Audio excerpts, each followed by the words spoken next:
Immigrant Spirit podcast with Chris Pyak. No pretense, no bullshit. Just Chris and an employer talking about a real-life business problem. Offer a solution and get a job. And here is your host, Chris Pyak. Welcome to the show. 9 months ago, Naveen joined my course at pyak.eu/course. Naveen was looking for a job here in Germany and he didn't speak the German language. 4 weeks into the course, he wrote us a message at a live coaching event that we had online and said, "Hey guys, I'm off here because I go celebrate. I got a job now." And today Naveen comes back into our podcast 9 months later to share the story of what happened to him after he started his job in a new company without speaking the German language, what helped him to get this job in the first place, and his best advice for you to find a great job here in Germany, even if you don't speak German. Let's hear from Naveen. Yeah, Naveen, very good to talk to you again. How are you now in your new job? Yeah, I'm very good, Chris. Thank you. Happy New Year to you. Happy New Year to you too. I'm here in Harman Connected Services. That's my company in Garching, which is a town near Munich. And I started here last year in May. So it's been almost 9 months. Yeah, it's good. So it's quite a while. Do you remember in Germany, we have this trial period of 6 months usually. Yes. And after the 6 months, you have more protection as an employee. Yes. Do you remember the day when the 6 months were over? Did you have any special celebration or did you already feel like, I for sure keep the job anyway? So yeah, I mean, the 6 months for me happened at the end of October, but I didn't really have a big celebration for it because I knew that I would be in the job, even longer. So it was not any risk for me to be, I didn't feel any risk in this job. So when I joined, I knew I was joining for many years, not just for months. Yeah, that's very good. For those of you who haven't met you yet, can you tell our listeners a little bit how we two are connected and who you are and what you do for a living? Yes. My name is Naveen Desiraju. I'm a PhD student currently. I arrived here in Germany in 2013. I was looking for a job in the beginning of last year, 2018. And I was recommended by a friend and a family member about Chris Pyak, about you, and about the courses that you offer, especially for people who are not from Germany, and how to crack the German job market with special tips, which normally you will not find, let's say, on the internet. So I decided to take this course with you last year, and it helped me a lot. Yeah. May I ask, what was your situation when you decided to sign up for my course? Yeah, so my situation was I had just finished my first, job in Germany. I was doing a PhD in a company, so I had finished my contract there after about 4.5 years, and then I was looking for a full-time job. Yeah, I was just in the process of searching for jobs, so applying to different, jobs, applying through LinkedIn and other directly on websites and something like this. So it was just during my job search period that I came across your courses, and then What made you decide? Okay, you know what? I will sign up for this. I mean, you said already I got recommended to you. So the recommendation was very strong. I mean, the recommendation was from a family member, and he had already done a course with you a few years ago, and he had done a more advanced course in which he had one-on-one sessions with you. So he had really also a lot of benefit from this, and he recommended me to do a course with you. What was your experience in the German job market, in your applications before we started the course together? Because for listeners, your story really is quite unusual in the sense that you got a job so fast later that it was really super. I remember the day when you told us that you got the job. Yeah. So, but before we started the course together, what was your experience with the job hunt in Germany? So in general, when I was doing the job searching, I was applying directly to websites, and I was if I had to contact anyone, I would contact the HR person. So I was in touch with the HR from my current company, and I remember like contacting him on LinkedIn, and I didn't hear anything from him for almost 1 month. And in the meantime, I was also being contacted by recruiters for different jobs, and also for jobs in my current company. There were jobs being advertised through recruiting agencies. So I was being contacted by these recruiters who are, let's say, one step or many steps away from the real, office environment. They don't always know. They have almost never any technical knowledge. They cannot really explain what the job is or what the requirement is. They are just a middleman between the manager here and the potential employee. So I was being, contacted by 2 or 3 of them, and for almost 2 months I was just not sure. I was just going around in circles, not going anywhere. And their interest from the recruiters, or how did they react when they checked your German language skill, which is a very usual objection? Yeah. So the first thing was that I contacted the recruiter. A recruiter contacted me. I gave him my CV. He sent it to one of the managers in the team here. And on the same day, I got the response that because of the German language requirement, everything else is good, but the German language requirement is not fulfilled. So they want to like C1, which is basically native level. Then we just stopped talking about it. So then 2 months later, I found out in this office there are people who are not native Germans. And then I realized that this guy, the recruiter, is just working on a list of checklist, like a checklist with certain minimum requirements which the manager gives him. But it's not necessarily true that they actually hire based on this checklist. So at this point, you were already in the course with us, just because this language objection comes so often. Yeah. I wanted to ask C1. This is what I hear actually also a lot. So I was wondering, your job, we actually never said what you do for a living. Yeah. Your job, does it involve consulting for external clients, or why did they think C1 would be required? So basically, I'm an engineer, and we are working on, I think I can reveal here. So I'm working on a project called the Bixby project, which is the voice assistant for Samsung. And they released it this last year in December in Germany for the first time. And this year it will be even more visible in the market. So it will be like a competitor to CD and Alexa and Google Assistant. So I'm working for this company for this project. The language requirement was not for any clients because the client is Samsung. So with them, we always talk in English. The language requirement was within the team. And that too, when I came here, I found out it's only in one of the sub-teams. It's not in the whole company. And this is where the recruiters can mislead you because they themselves don't know what the reality is. And they just follow one basic list.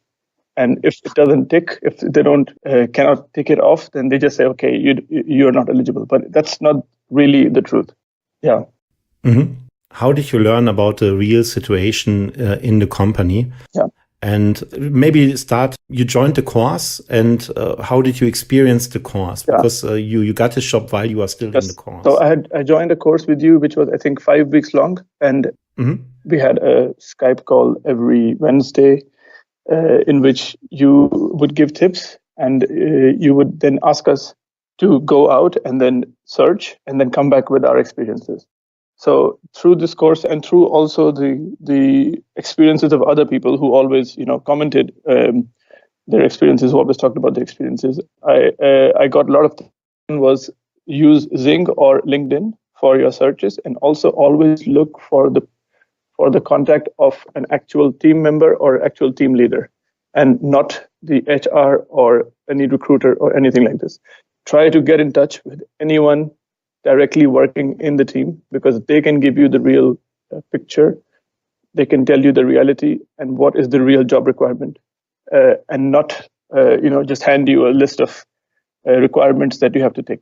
So following this approach, I was looking at 2 different jobs, 2 different companies, and I managed to find people in LinkedIn with whom I had some common colleagues, or with one of them we worked in the same company before. So may I ask at this point, because I know many of my coaches also struggle in the beginning, not only to connect with someone on LinkedIn, that's relatively easy, but to then engage them in a real conversation. Yeah. What do you think, what helped you the most that you got this person in the company to actually talk with you? in my current company, the person that I got in touch with, they had worked also in my previous company. That was obviously the gateway for me to start the conversation. I just asked them, okay, I see that we worked in the same company before. I have some questions regarding the company that you work for now. Can we have a, short chat or something like this? And then, yeah, and that's how we started. That's what I would recommend, something like this. If you have common people, even common people or common colleagues, Interest, you can use that to start a conversation. Yeah. And also, obviously, you have to show interest in the new company. Otherwise, they will not, accept your request. Yeah, and it's a pretty straightforward also, no? You found something that you have in common, and then you didn't need to work your way around what you really wanted. You could simply say, I could say I was lucky in that way, because it was basically lucky that I found someone who had worked in the same company as me and now was working in this new company where I wanted to go. So, yeah, for me, it was quite straightforward. Yeah, you shared when you. I remember when we had a group online session at the time. You wrote a very encouraging message, basically like, "Hey, I'm out of here. Just very few words because I'm going to celebrate now." Yeah. And it was so interesting what you shared, what you learned in the conversation with this team member. Because the job that you eventually got, if I understand, was not the job that you applied for. No, it was a different team. So the one that I was rejected for was already in this company, but I did not. I'm currently not working in that job. I'm working in the next room, let's say, a next team. So the office is the same, but it's a different team. But I got to know about this through this conversation, because the job that I work for currently was not advertised. I did not find this advertised, so I did not actually, apply for it through the normal channels. So I got to know about this job through this conversation with the colleague, who basically mentioned that we have, many different jobs, we have many different teams, and why don't you try in a different team? And then they sent my CV to the team manager directly, who basically liked it and then arranged an interview within 3 days. And that's how quick it. And I had been trying for 2 months to get an interview in this company through the recruiters, but I didn't even manage to get through the first level, because the recruiters just look at the list, and if the language doesn't match, then language skills don't match. They just don't even go any further. And normally they're only interested in like salary negotiations and all that stuff. But I mean, for me, the first thing was to know what kind of job is being done here. What is the job profile? And this you can only get through people who actually work here. Yeah. And this is an example or an experience that many of my clients make, that first, you find someone with a common interest. Then this person might not be the right person to give you a job, but they know whom you need to talk to. Yes. And because you had a personal conversation, they are willing to actually introduce you to the right person. And then things that can take months, normally they go within days. Just because you have this basic trust that someone in the company says, let's talk. Absolutely. This is, I would say this in Germany, also in this new job, I find a lot of new employees have joined, and most of them have come through contacts, through, recommendations. And the process is really fast. Mm-hmm. When someone comes to recommendation, the process is really fast. I would like to ask, in your experience, do you also have the feeling that when someone comes to a recommendation, that the manager will be more willing to allow you to learn things that you can't do yet than when you apply from outside? Because I see this when I compare internal hiring to external hiring very often. Mm-hmm. External, if you don't have the exact fitting profession or exact fitting experience, you're cast aside.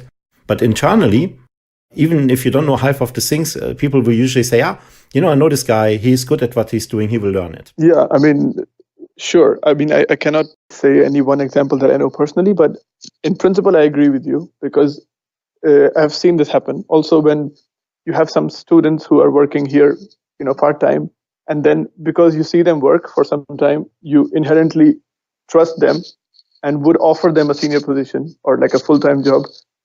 You would prefer to do that instead of hiring from outside, because this person, how it works. And of course, he doesn't know the skill, but you trust him to learn it because you've seen him work. And I assume the same thing would apply if someone recommends someone, because they have seen this person work. And then they can say, yeah, okay, this guy doesn't maybe know the skill right now, but in 3 months he will be, on top of it. Yeah. It's all about trust in the end. No? Yeah. How long did it take the process? You had the first interview.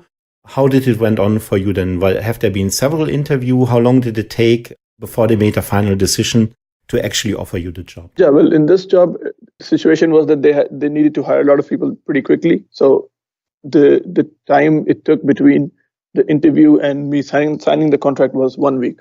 That's exceptionally fast. That's not normally what would happen in a normal company. I would say, in my case, I talked to this team member, forwarded my CV to the manager. The manager called me next week. And then basically that was the interview. That was it, And he liked me and he said, okay, I will forward your application now to the HR. And then from there, I had another interview for the salary and then that's it. But normally, I assume it would take, in a normal, long hiring process, you would have at least 1 month. What I experience often is this weird situation that they already decided that they hire you. They know already you get the job, and still for some reason they need 2 months to finish the contract. Yeah, that's what happened. But when a company has a client, that's important, and there's a pressure to meet the deadline. That's of course then people are more willing to take a chance. Yeah. And in your case, I think it worked out pretty well. You are now 9 months in this company. I'm just curious, when you look back at this time, which part of your job do you enjoy the most?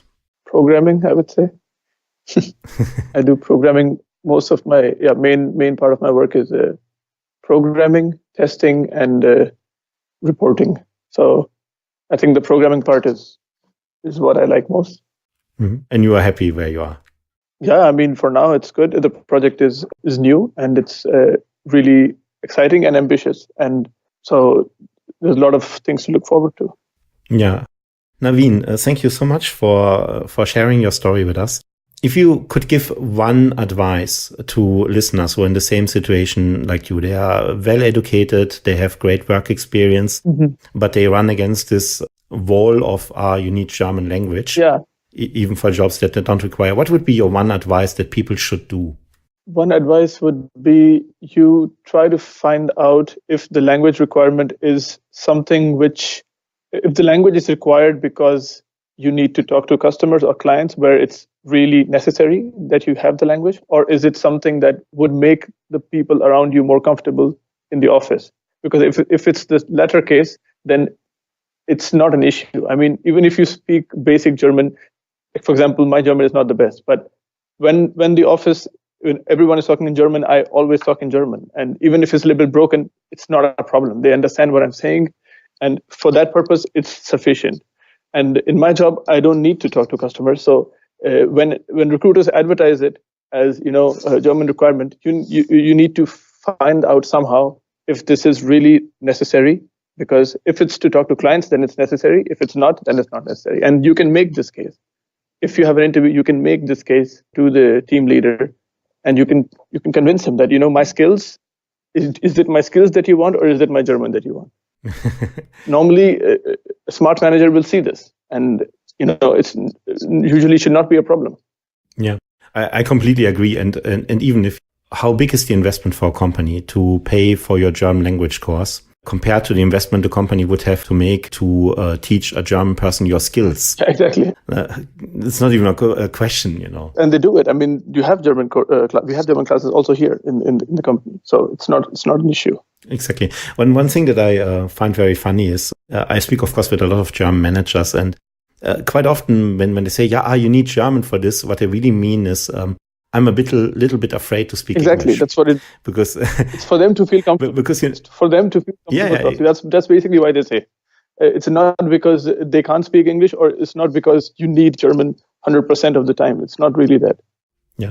The funny thing is they can speak English. They are just with Germans, we are perfectionists. So if we are not completely perfect in what we do, then we feel uncomfortable. But in reality, once you get started talking, you can talk about everything. Yeah. And if you need really help, then you take Google Translate, Yeah. Naveen, thank you so much for your time that you took out of your day to talk with us. It was really inspiring to first get your message when you got the job during the course. and now 9 months later to see how well you're doing in the organization. Yeah, thank you. Thank you very much. And I hope we stay in touch, and maybe 2 years from now, when you are a manager and hire people, then you come and talk about the jobs that you offer in our podcast again. Hopefully. Yeah. Thank you. Thank you. This was my conversation with Naveen. Naveen, who joined the course at pyak.eu/course 9 months ago, and then within 4 weeks found a great job here in Germany. We checked in with him about his experience ever since, but one very useful lesson came after I already switched off the microphone with Naveen.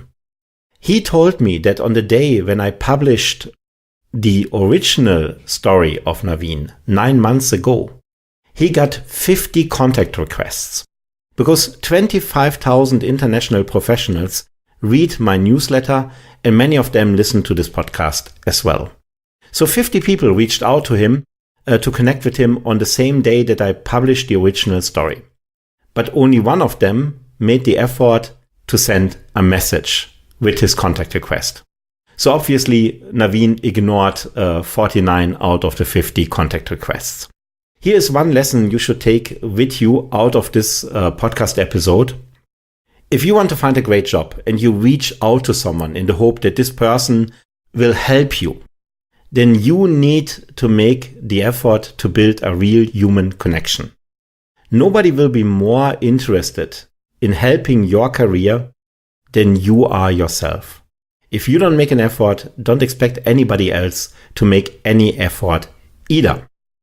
If you want to learn how to reach out to managers in a company in a generous way, in a very humane and honest way, so that they will be interested to have a real conversation with you about the job, about the challenges they try to solve, the goals they want to achieve, and how you could contribute in this company to achieve great things and get a job in the process, then join my course at pyak.eu/course, pyak.eu/course, and hopefully you will very, very soon also be a guest on my show and share the story how you found an English job here in Germany. My name is Chris Pyak. I'm the host of the Immigrant Spirit podcast and the author of How to Win Jobs and Influence Germans, which you can find on Amazon. And I wish you success. You listened to the Immigrant Spirit podcast with Chris Pyak. Stay in touch. Sign up for free at pyak.eu